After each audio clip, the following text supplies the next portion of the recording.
Well, 5 years ago, I was on a walk with my dear poet friend Jared Smith, and I was bemoaning the fact that I had just written a chapbook that was poetry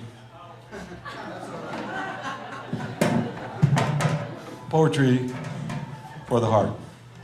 And it seems that, in my own experience and talking to other poets, that the work I had published, that the publishing industry was very friendly to poetry that was clever, academic, scholarly, poetry of the head.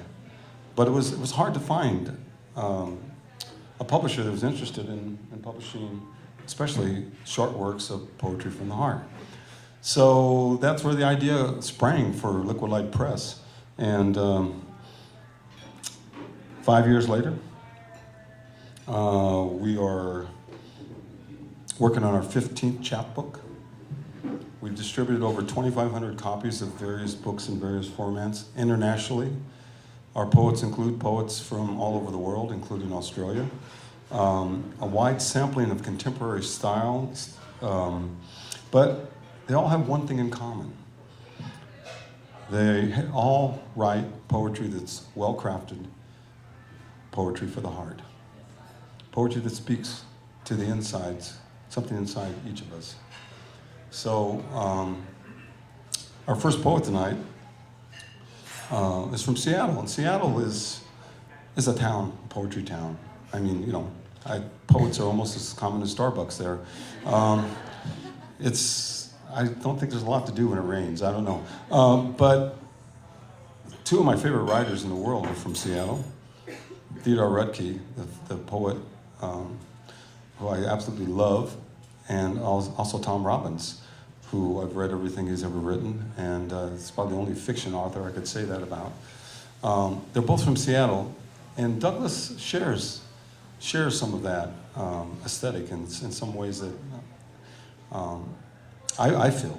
That is that with Rutke, his imagery is what drew me to his poetry, and Rutke is the imagery. Douglas, his imagery drew me to his poetry. Clear, sharp, vivid images. And the humor and wild creativity of Tom Robbins, I think, also shows through his work.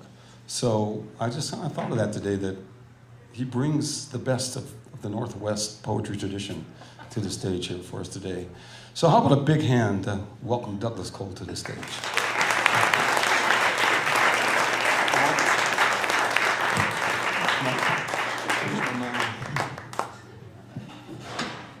Wow, I really have to represent now in a way I wasn't anticipating, but I appreciate it too. And those are writers I very much love, and I think that they probably do show up. They are ghosting my work. And I want to thank Markaya and Mary Omni too for the heart that they put into our journey creating this book. I think it's beautiful, you know, even though it's mine. But it comes through the process of working with them, which was a great pleasure.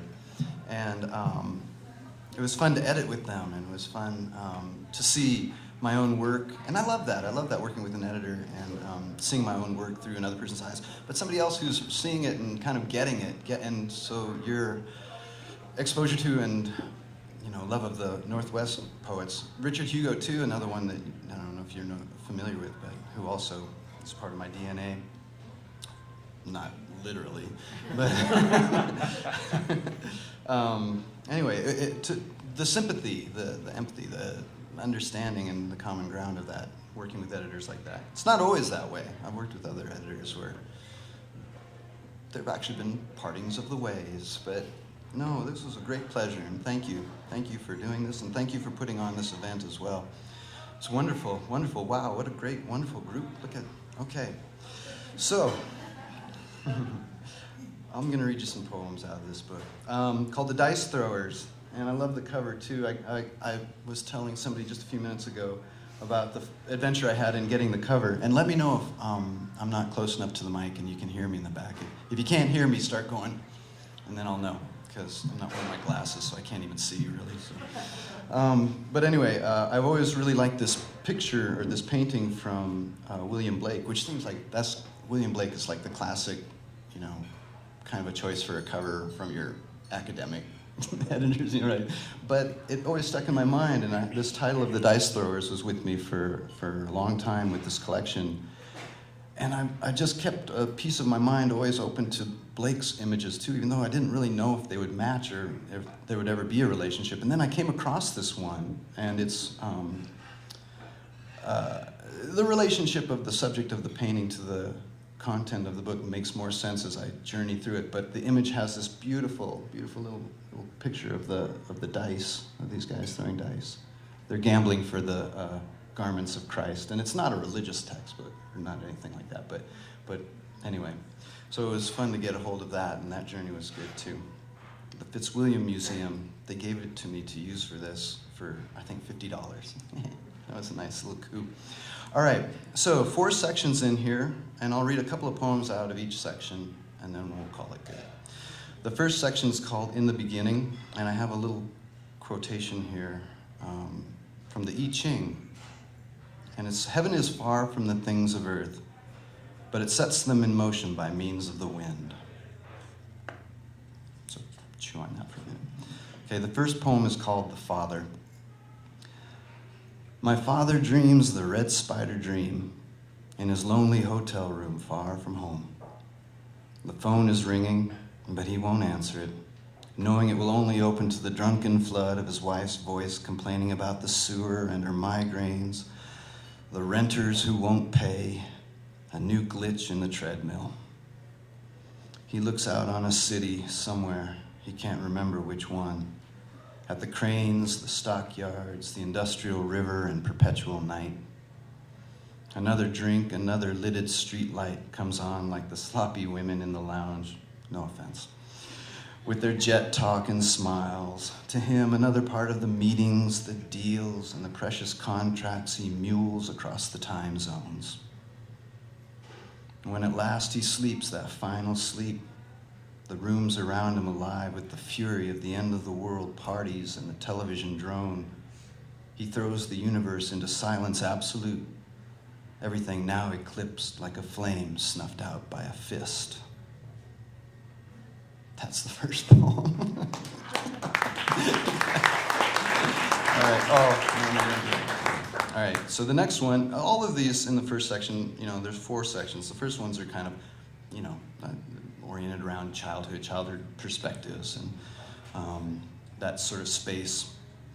So this next one's called The Curiosity Shop, which is, anybody familiar with Seattle at all and any of the attractions there? Ever heard of the Curiosity Shop in Seattle? It's kind of a leftover from the gold rush days, and probably was where they used to sell, you know, pans for panning and supplies and stuff, and gradually it just kept accumulating things, oddities like stuffed fish and monkeys and stillborn fawns and stuff like that. They keep them in little boxes and things, and one of the things that they have in there is a body, a dead body of a guy who was shot somewhere in, I can't remember where it was, the Southwest, somewhere not too far, I think, from here, and he died.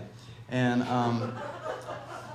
in the desert, his body was well preserved, desiccated, and so they started touring around. He ended up in Seattle. His name's Sylvester. They call him Sylvester. And he was there. He was kind of a little tourist attraction for a number of lurid years. He's still there if you want to go see him. Anyway, and then they eventually found another one. They found a woman who had frozen somewhere down in South America. And they brought her in there, too, and they call her Sylvia. And anyway, and you can go, so that's it. Yeah. That's it. Yeah. The Curiosity Shop. That's what this place is called. And this is what I saw when I was a kid. I went into the shop where the mermaid hung with its bared teeth and hollow eyes. And I saw the stillborn fawn, the seahorse, and the shrunken heads. They got that too. And Sylvester in his glass case standing, my sister behind me chanting, "Sylvester, Sylvester, the man who got shot." She would do that to me. It would just like try and freak me out. He stood with feet above the ground, his flesh taut and shining, his eyes narrowly dreaming. And I looked hard beneath his hand for the circle of the bullet hole. There beneath his wrist, his arms crossed over his chest as though he were trying to hide it. And then I heard him speak to me, saying through his desiccated lips, "Take me back to the desert. I'm naked in this case, reliving the day I fell, not knowing or even seeing the one who shot me and left me alone to die. For 3 days I lingered with a bullet in my spine, unable to rise, flesh burning as I begged the sky for death. Then vultures dropped down and plucked out my eyes. These, you see, are only glass. Strangers found me and hauled me off to become a freak attraction in roadside carnival tent shows. Children marveling at my corpse, and I've stood 100 years, stone still and silent, waiting for these bones to disintegrate. So I think, take me back there, where something went wrong, and maybe I'll..." Then he was still once more beneath the monkey corpse and the glazed swordfish, there with his cryptic mate Sylvia, a woman who froze to death in the mountains and lay with her flesh gnawed by rats so that the fibers of her lungs show through the bare spaces. And like him, she was brought down and hung here on display, hunched with indelicate open jaw. And year after year I returned to listen at his glass, but he never spoke again. The kid, from the kid's point of view. And this one's called The Swing. It says it all. The swing says. Pardon me? The swing says it all. The swing says it all? Yeah. Yeah, the swing says it all. You'll see. The swing. Smoke from a passing truck curls over the hedgerow as I watch the girl in perpetual motion swing back and forth beneath the elm tree behind her house. With the shades always drawn and wind ticking in the screens, I wonder what she sees inside nightly, an only child with parents who won't allow her to return my wave, who shuttle her in the back of a van and keep her bound by invisible hands wrapped around their corner lot. I imagine inside her home a mother and father with advantages but no luck, looking on with fault-finding eyes gone cold by a grinding sense of the shortage of money. The living room a grim echo of their unspoken thoughts, a mantel clock scything away, rows of mysterious ancestors stone still in photographs on the wall.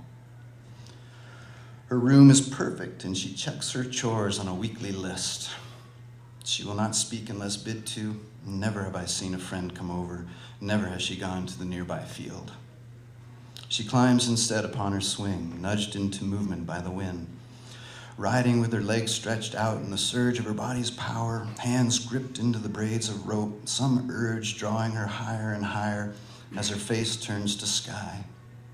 She pushes from her tethered arc up through the arms of the elm, and the neighbor's dog runs after her, the whisper of a house falling back as she ascends through the pale leaves and waves of individual flames.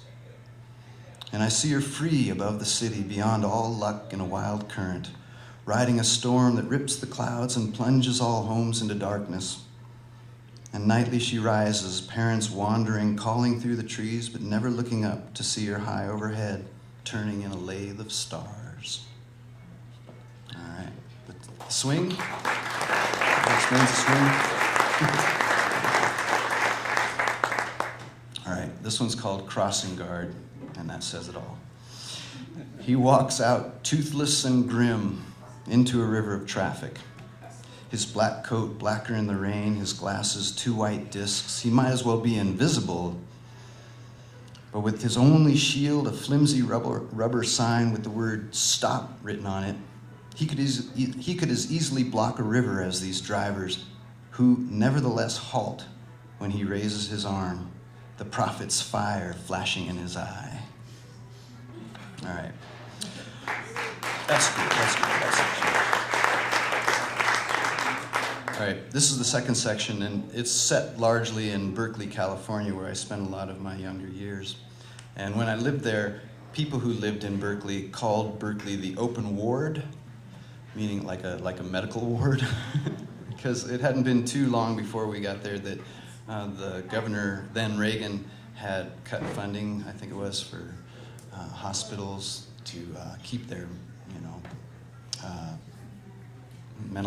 wards, mental floors open and running. And so there were a lot of halfway houses and homeless people, basically made homeless by cut of funds. So when we arrived there, it was a strange kind of place at the time, very kind of turbulent still, even though a lot of the political waves had already sort of subsided and its purpose in that way had kind of changed. So I have a quotation here, and I had the wonderful pleasure, my partner Jennifer there, and I just went to Dublin, Ireland about a month ago for another event similar to this. And I got to see W.B. Yeats. We went to the library in Dublin, the National Library, and they have a whole section set off for W.B. Yeats and manuscripts and displays and things. And so I got to see his handwritten version of this quotation that I had used here. It's from one of his poems. Extra credit if you can guess which one. Come away, O human child, to the waters and the wild, with a fairy hand in hand, for the world's more full of weeping than you can understand. Yeah, things are going to get light now. But there's humor. You listen for humor. Okay, Arch Street. This is where we arrived. Childhood ended between the Siskiyous and Wairika, as my mother, sister, and I drove south in our old Volkswagen loaded with all our crap falling off along the freeway.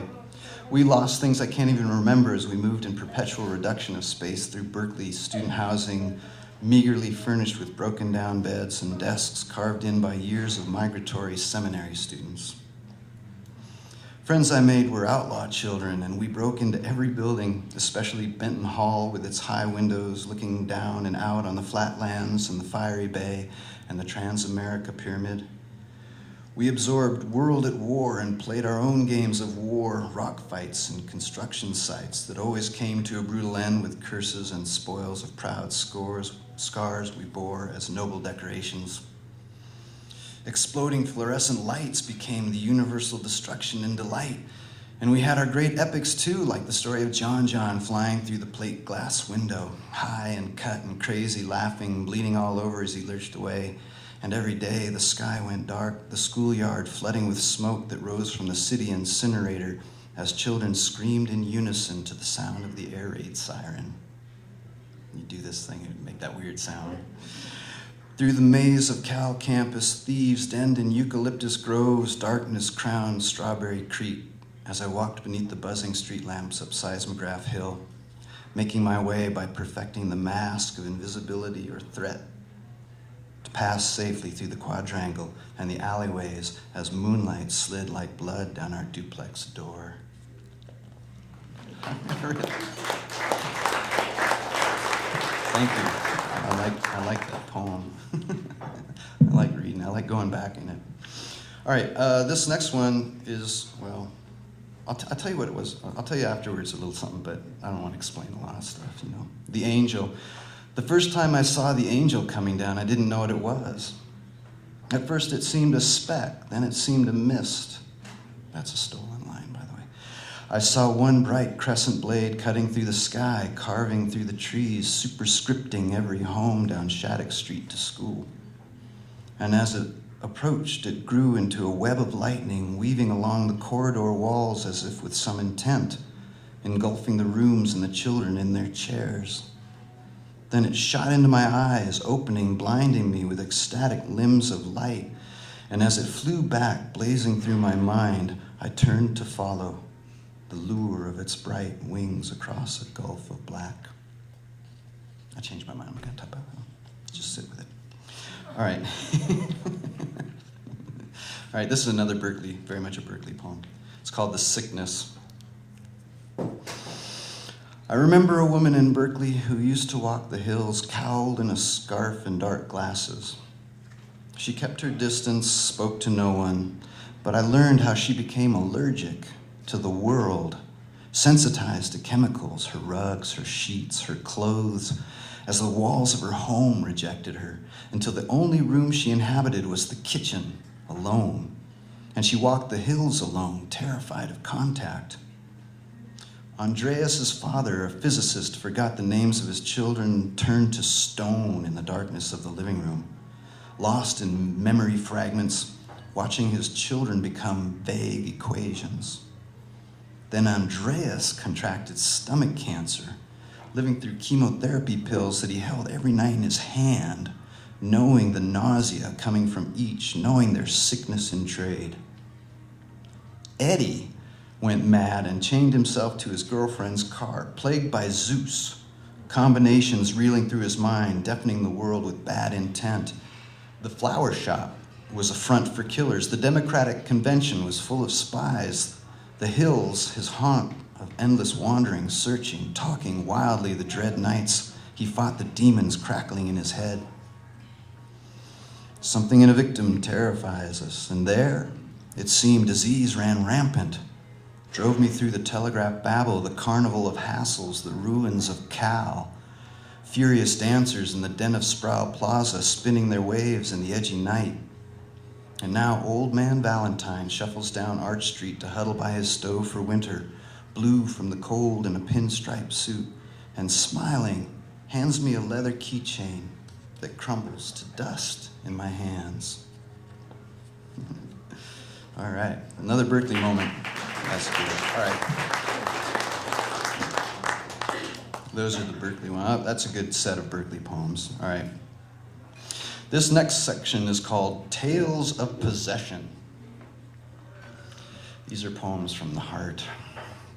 And I open it with this thing that my grandmother used to say all the time, and I've never found a source for it. I've always seen it just said as an old saying. She said, if wishes were horses, beggars would ride. Anyone ever heard that one before? Where does it come from? If wishes were horses, but there's more to it too. It's like a nursery rhyme or something. Yeah.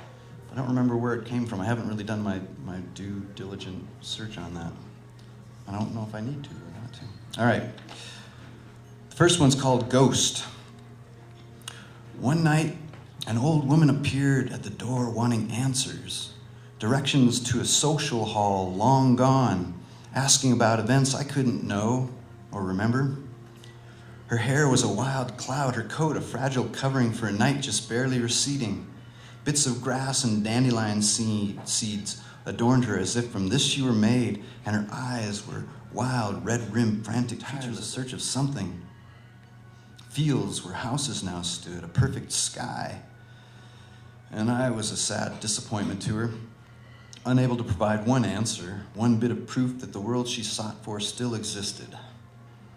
Declining my offer to come inside to find someone who could help, she waved her hand in a way I knew meant I had disappeared. And she wandered off, mute, ranting, arms sweeping in a violent discourse of pure energy, sparking another dawn. I like her. She came around for a while. And this might be her sister. Here's another woman. This one's called The Spot. There is a crazy woman who keeps hanging around the street corner. She lives up the street in a dilapidated, as you'd expect, dark, window-shaded house with a yard grown up like a wild jungle, something symbolic of her mind and most accurately resembling her hair. She wears a filthy lambskin coat and hovers around the cross that marks the spot where Bo Kirshner was killed by a bus back in '95. It's like she's got a hold of something there at this memorial of death. Like she's guarding something with her grim, fierce eyes that rake everyone who goes by. I'm not sure. I sometimes imagine she imagines it's her own child who died here and she's searching for his spirit. Or maybe she's got hold of his soul and won't let it go. All I know is she attends that spot like a vampire, as if the spot weren't haunting enough, and makes of it a strange vortex of energy as crows begin to circle and clouds slow to a halt above, their shadows like a halo on her crouching form.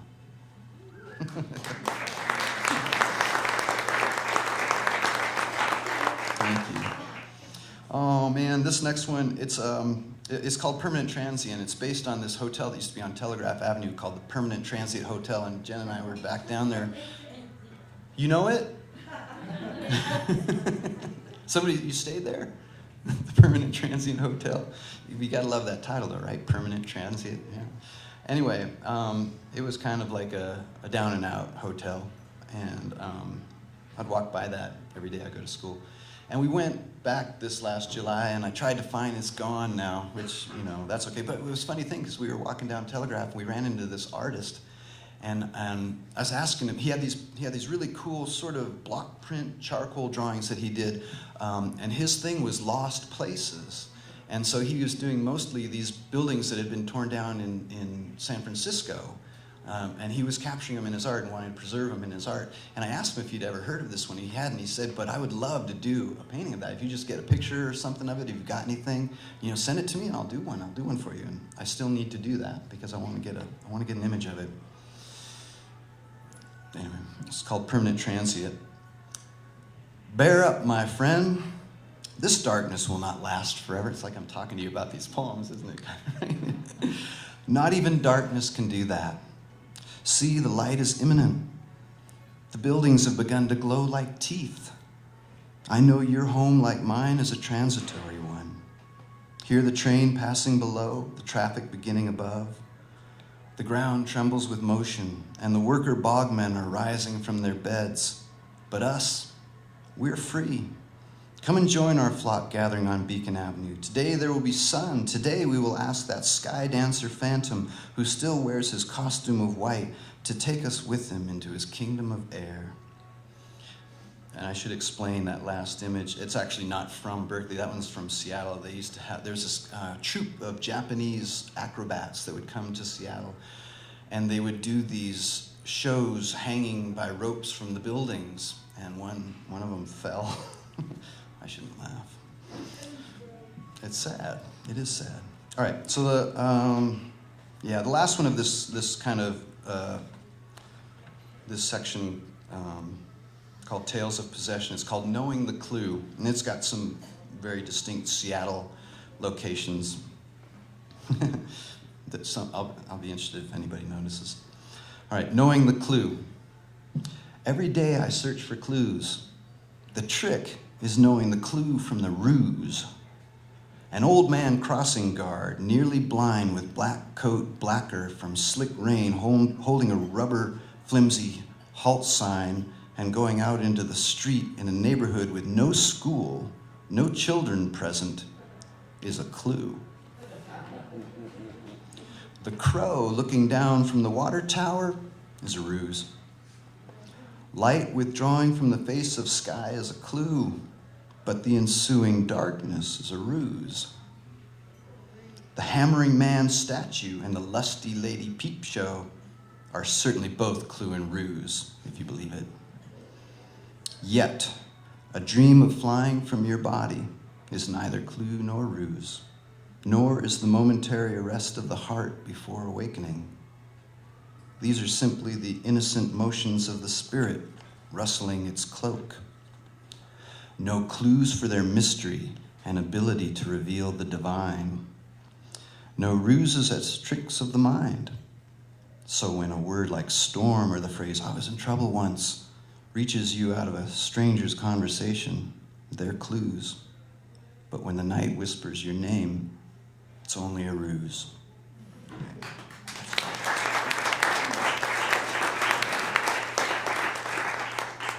All right, this last section is called A Messiah Who Never Comes. And I stole a line from T.S. Eliot to introduce this one. I see a theme developing. Oh, dark, dark, dark, they all go into the dark. I like to say it that way, even though I don't know if that's how he meant it, but it's got a nursery rhyme quality to it, which a lot of this stuff does. This first one's called Heber.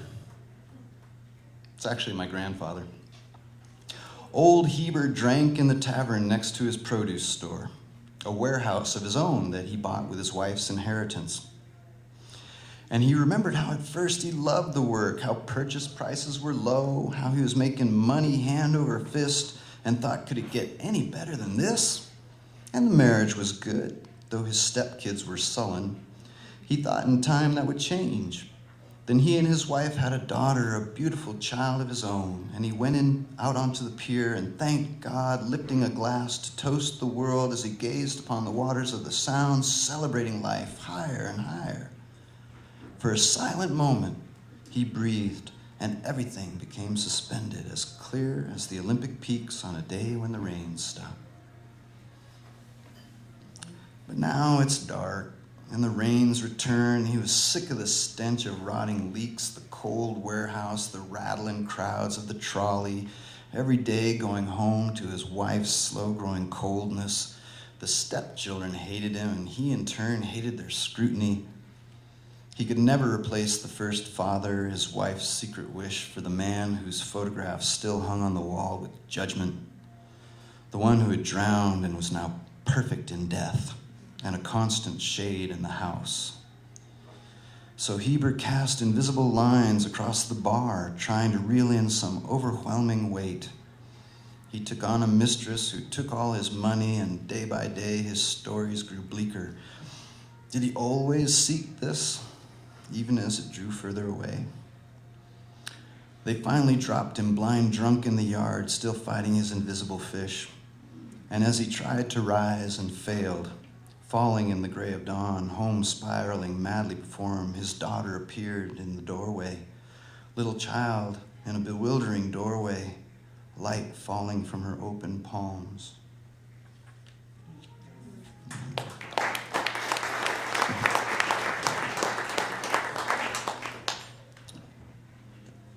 And this is my grandmother, Marjorie, who he was married to, and she divorced him, as you probably aren't surprised to find out. Marjorie. All right. Before the maiden voyage, she and her brother toured the staterooms, the boiler room, the galleys of the Titanic. This is true. But on the day they were to sail, their family missed it, simple as that. So they crossed on the Carpathia and picked up the survivors where the ship went down, with its freezing form sinking and small blue plumes rising from the depths, distant and unreal. In Michigan, her mother died, poisoned by a misfilled prescription. And soon after that, her father was struck dead by a car. From grief, perhaps, or depression, her aunt hanged herself from a basement rafter. All this true, all within 5 years, and it had its effect on her mind, as if life plucked from disaster still had disaster to pay. Her first husband, not Heber, a strong swimmer, drowned at La Push. Her second husband drank away her money and abused her kids until she left him and on her own worked night and day as a nurse, barely able to be with her children, let alone show them love, until they finally drifted on and fast years flowed by in which she lost her sight, lost her hearing, lost control of her hands. As distant relatives came to say, how wonderful to live so long and reach such a rich old age. How could they know that some insane stranger on her street arrived from time to time and yelled at her, you old bitch, you old crow, die, we hate you, die. Even coming into her yard and hitting her so that later, though she had forgotten in the haze of her aged mind how it happened, she found dried blood in her ear. And no one knew, how could they, what really drove her day after day to go out and sweep the dust from her porch, her sidewalk, the street, in that middle of that blind and threatening wind. Yeah. Good old Marjorie. She was all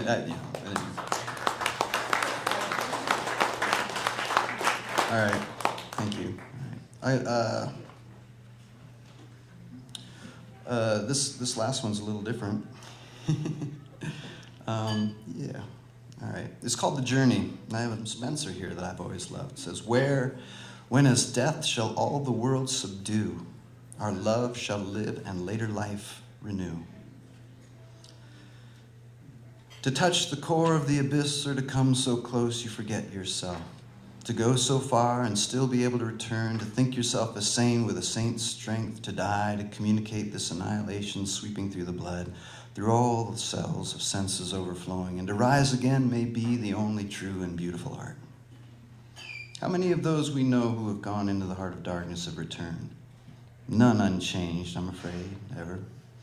For this I know, I've seen, as one holding the hand of the dying sees the spirit gather over the forehead, curled like a question mark, bewildered in the first moment of deliverance, going back into the hollow black absence of the abandoned eyes, the shadow of the doorway. I cannot forget, or even should, where we go, but return instead, turn again with this knowledge the living so strangely hunger for.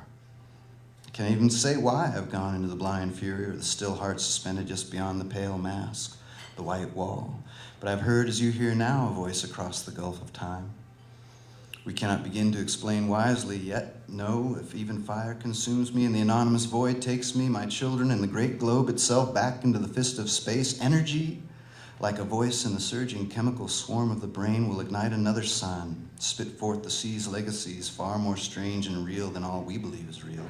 And I'll find a stone skinned over by the river vein water, and for a moment which like a dream passes quickly, I will remember you. All right.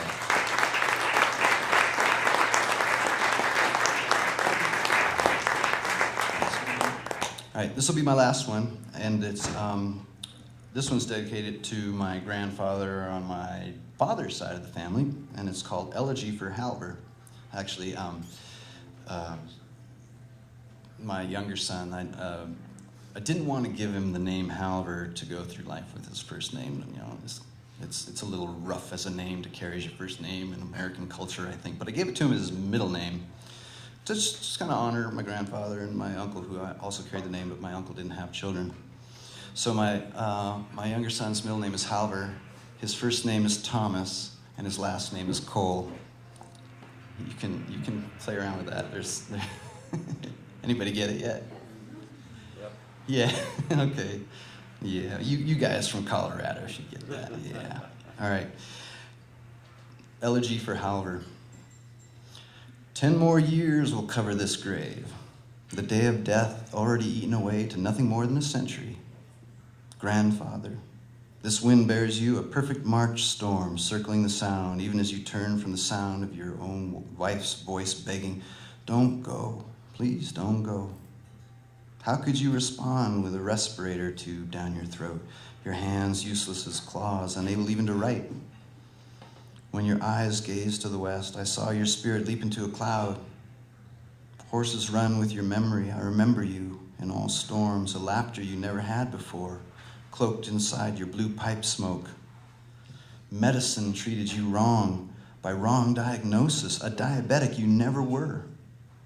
And I remember that first real apple pie you had after 40 years of tasteless Thanksgivings. Ironic reward, prize too late. How a factory ate away the years you rode the Columbia, the horse that was always in your blood, long after you lost the family claim on a broken down farm in Wenatchee. No one could grow anything there. I go back to it on roads that lead finally away, signs that point in circles as though to trick a stranger and hide the ghosts that ride forever to a farmhouse dissolving into hills. And every time a storm comes in and swings across the river, horses rise up with flashing stars that fly from their kicking feet.